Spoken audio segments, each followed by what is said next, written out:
Good evening, all. We will talk about care of late intrauterine fetal death and stillbirth. What are the key recommendations? The combination of mifepristone and prostaglandin preparations should usually be recommended as the first line intervention for induction of labor. A single 200 milligram dose of mifepristone is appropriate for these indications, followed by 24 to 24 week 6-week gestation. If the IUD is happened between 24 to 24 plus 6 weeks gestation, you have to give 400 microgram buccal root or sublingual root or vaginal root.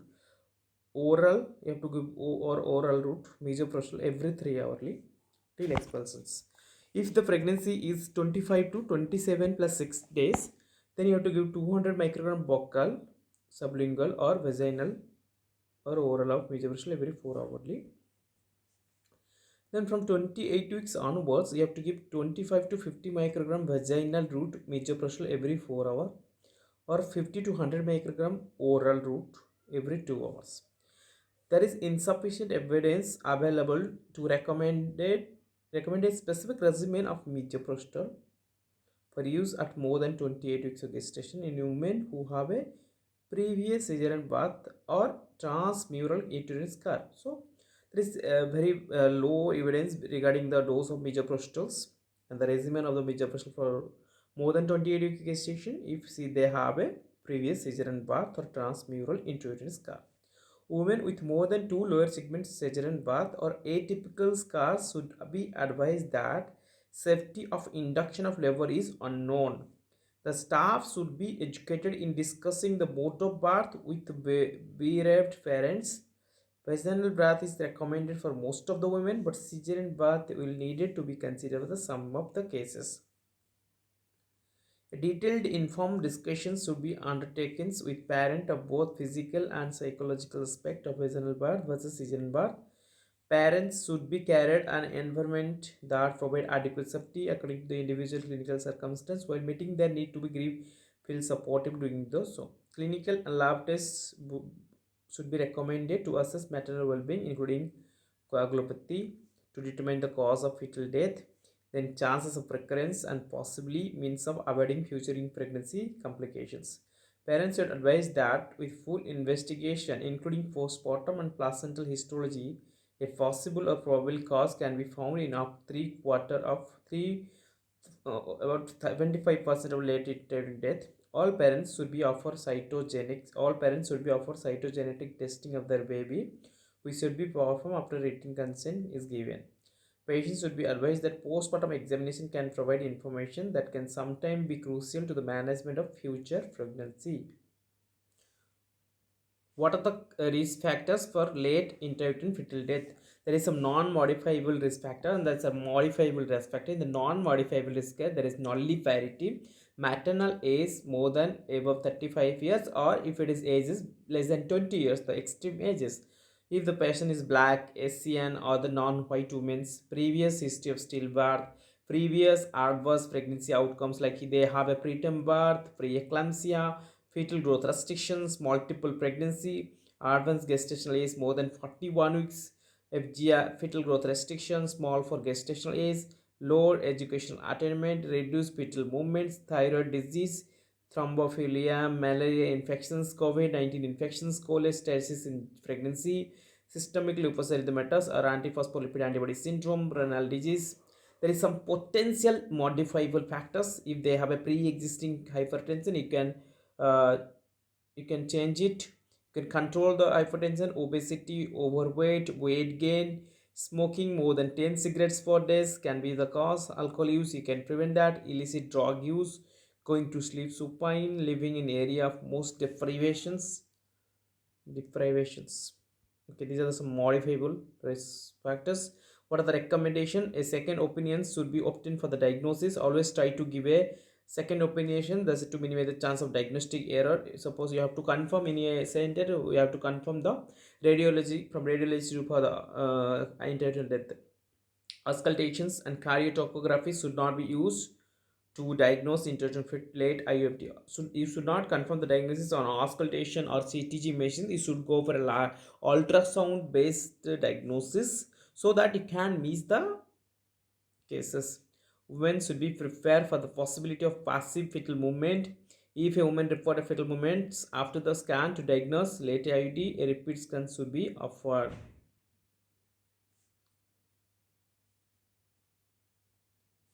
Ultrasonography is essential for the accurate diagnosis of late IUD, should be available at all times. What is the practice communicating the diagnosis and subsequent care? What are the diagnosis? How will diagnosis? If a woman is unaccompanied, an immediate offer should be made to call their partner, family, or friends. An appropriate place for the discussion should be found. Clear language with no euphemism jargon should be used. If an interpreter is required, professionals one is preferred to use than a familiar friend. Other formats, the woman and her family should be given time to observe any news, and the clinicians should answer any questions they are capable of within the scope of the practice. The discussion should support to maternal parental choice. The woman and her family should be given written information to supplement discussions, which should include information about ongoing care, the contact detail of name and healthcare professionals. Then care following the diagnosis. Once the diagnosis is confirmed, the women's or family should be given as much privacy and time alone as they wish. Staff should support women and their family to express any concerns. Detail of the birth plan should be discussed, including mode of birth, pain, relieving timing, memory making opportunity. If an interpretation is required, professional interpreters should be always be offered rather than using friends or family. All staff carrying women's her family during labor or birth should be made aware of the baby's death. The staff should be sensitive to sound that may be upsetting from bereaved parents. The family has a early possible care away from the labor ward and moment. Continuity of caregivers should be ensured where possible. Then labor and birth. What are the recommendations for timing and mode of death? Mode of birth. The mode of birth should be an informed decision between the parents and the appropriate experience of obstetrician. Vaginal birth is recommended. Vaginal delivery is the recommendations most of the cases, but cesarean sections birth should be considered in some cases. A details informed discussion should be undertaken with parent both physical and psychological aspect of vaginal birth versus cesarean death. If to discuss the both vaginal versus cesarean delivery, late IUD is not in contraindication to poor birth. Recommendation about labor and birth should be considered the woman's choices as well as the medical conditions, previous interpretive history. Women who are severely unwell and high risk for deteriorations strongly advised to take immediate steps toward birth. For example, if there is sepsis, preeclampsia, placental abruptions, membrane ruptures, more flexible approach discussed there is this not the case. Women who are physically well, the intact membrane, no lab evidence of disseminated interpersonal population should be advised that they are unlikely to come to physical harm if they delay the labor for a short period of 48 hours, but they may develop severe medical complications, suffer from greater anxiety, prolonged delays in the delivery. Women who delays their labor for a period longer than 48 hours should be advised to have testing DIC. So, whom you are advised DIC if the delivery delays more than 48 hours. If the woman returns home before labor, they should give 24 contact number of information support. Women prolonged expectations reduce. How the labor should be labor induced. Combination of mifepristone and prostaglandin preparation should be usually recommended the first line. For the injection level, misoprostol can be used in preference to prostaglandin E2 because evidence safely efficacy with lower cost. Safety efficacy is with lower cost, but at a dose lower than those currently marketed in the UK. Women should be either vaginal progesterone is effective as oral therapy, but as a respect. Single 200 mg dose prior to those already told. 24 to 26 is 400 every 3 hoursly till expulsion. 25 to 27 28 weeks 200 microgram misoprostol every 4 hourly. Then after 25 to 50 microgram vaginally route every 4 hours, or oral route 50 to 100 microgram every 2 hoursly. This limited evidence guideline of insufficient supported schedules misoprostol because guidance mifepristone.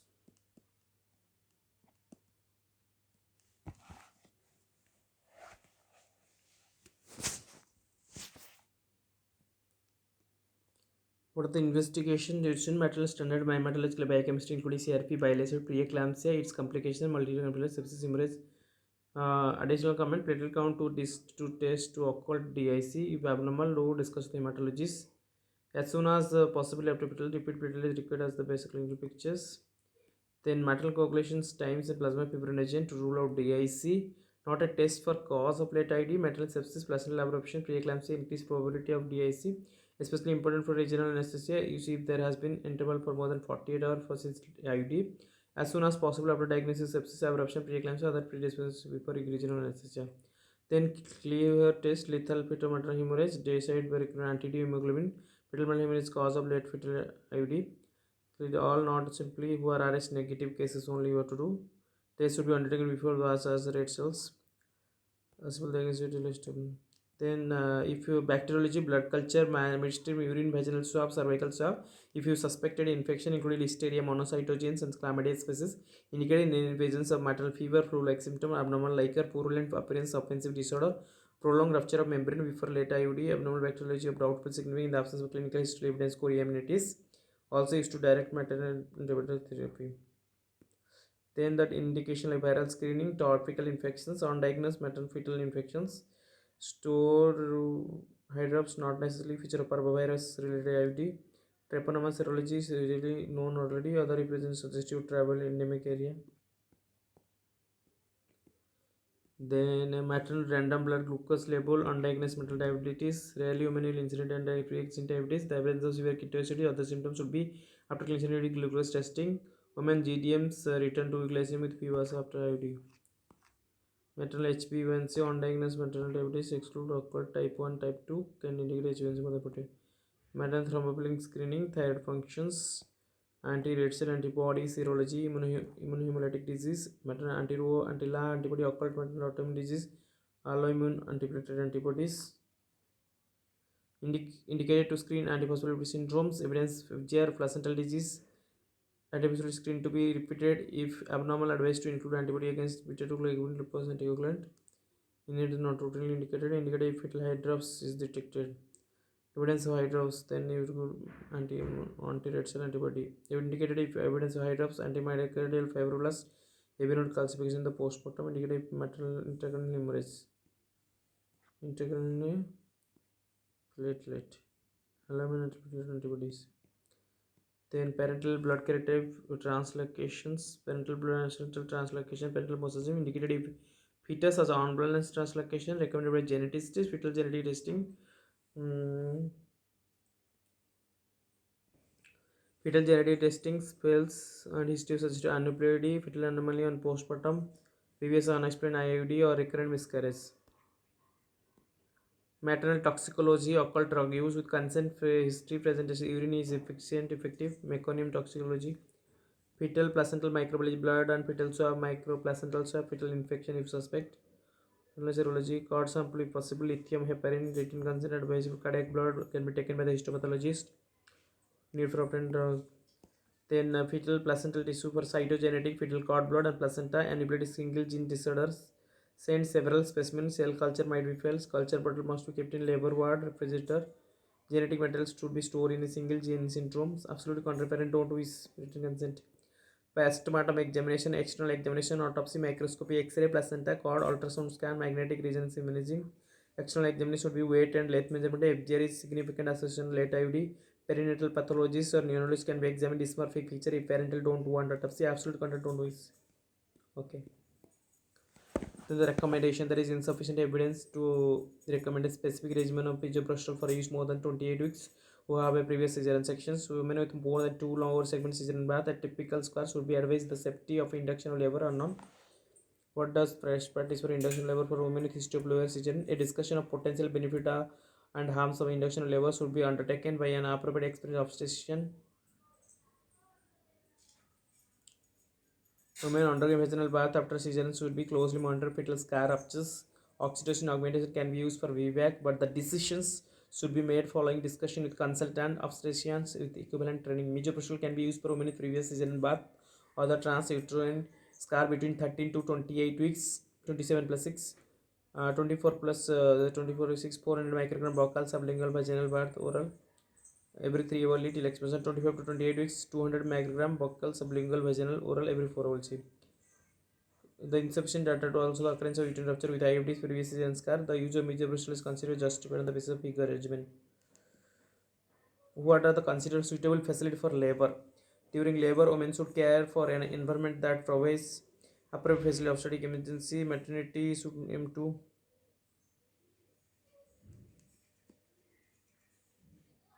intrahepatic antibiotic therapy. Sepsis should be treated with the IV and broad spectrum antibiotic, including antichlamydial agent. Routine prophylaxis should not be used. Antichlamydial agent. Intrahepatic antibiotic should colonize. Group B streptococcus not indicated. Are there any special recommended pain relief for usual modified intrahepatic pain should be made available with the IFD? Women should be continued care specialists. Women what should women receive before returning to lactation, separation, donation, milk separation should be discussed with the women. Women should undergo physical bleeding, pain, patients of lactation survey. There are most choose ongoing major lactations expressive clear evidence are should advise that dopamine agonist successful suppress lactation generally well tolerated. Cabergoline may be superior to bromocaptins. Careful consideration with hypertension should be undertaken when dopamine agonists in women with hypertension preeclampsia. Routinely assessed for thromboplastic in the late IUD. Like vena thromboembolism, heparin thrombosis should be discussed with the hematologist. Later, you should inform all key staff responsible for the care of the women in pregnancy afterward.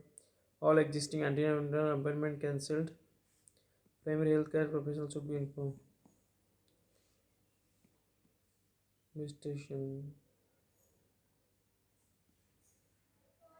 Clinical lab test should be recommended. Coagulopathy. Parents should be informed. Postmortem, placental histology. Always when careful. All recommended IUD should offer postmortem genetic testing, placental pathology. Special actions when the RH negative clear bit kit test to detect large metapathology. Anti-D should be administrations possible after presentation. If there is a large FMH, the dose should be adjusted and the clear bit test should be repeated after 40 hours. SD within 72 hours. So the fetal pre-fetal testing.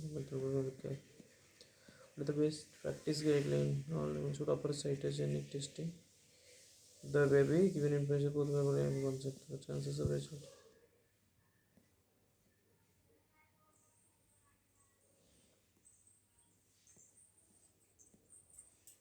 What information should be given in the family regarding parental postmortem?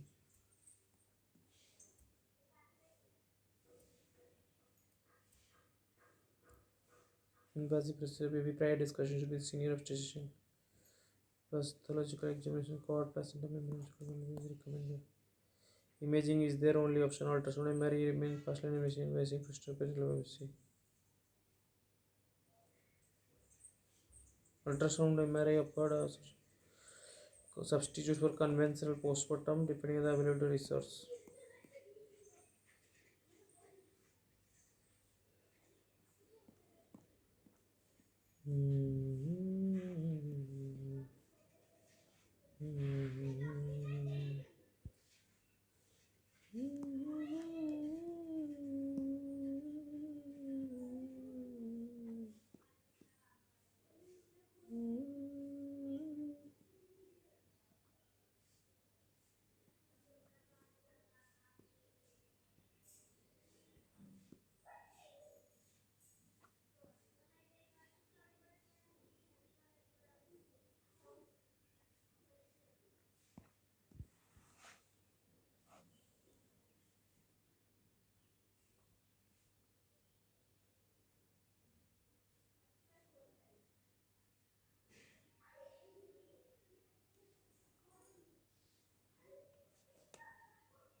The auditable topic proportion of women who are offered portion after relative to 100% target. Placenta is to the 100% proportion of women who are cytogen 100% patient experience following later which is validated tool and